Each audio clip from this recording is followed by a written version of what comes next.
Hello, I'm Maeve. Today's Friday. Welcome to your Bugger News. We're talking about bad presidential example, pesticides and prizes. So let's go.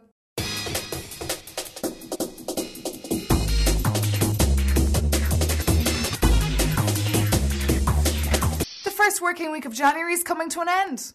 How was it for you? Well, as regards European affairs, it was talk of the Lisbon Treaty that pinched us into the new year.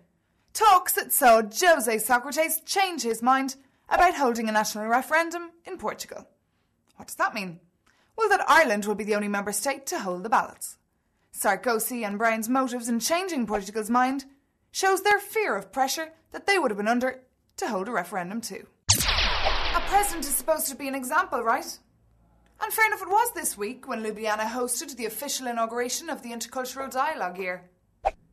But why did we have to hear again about the 570 Slovenian journalists that had to sign a petition before Christmas denouncing the authoritative censorship law that exists in their country? What about freedom of speech, Mr. Prime Minister and externalist Janez Janša? Because if there's one thing that the EU is and always must be, is democratic.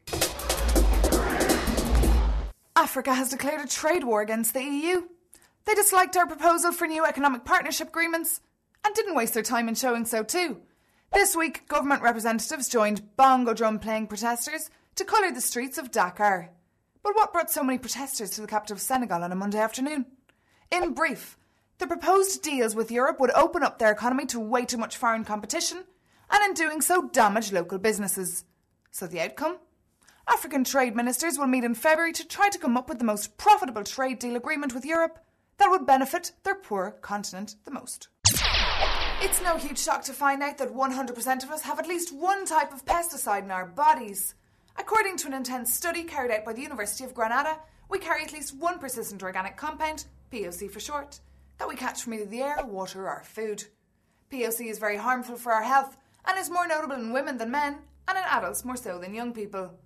The research released at the end of last year will aid to the proposal that the Commission made back in 2006 to tighten pesticide usage and authorisation rules in Europe. They designed David Cameron's model green home with solar panels, water recycling systems and a miniature wind turbine.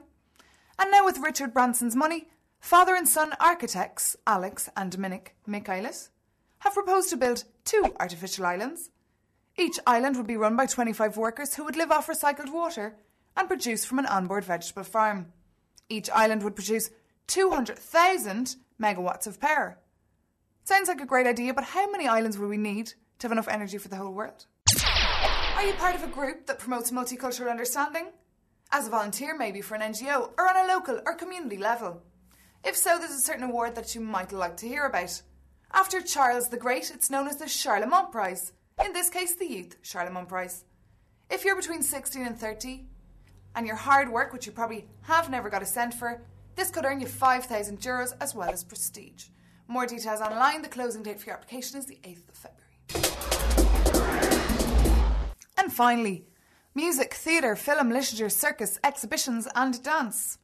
That's a brief synopsis of what you can expect at the annual Eurofally event.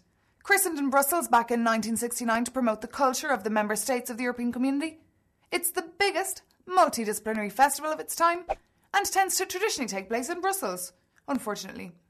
So if you are there at the moment, do enjoy the display of ancient and modern art, photography, craft, orchestras, conferences, cinema retrospective, folklore and gastronomy, and do tell me how you get on.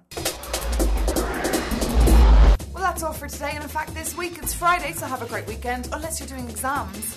I hope they go well. Bye-bye.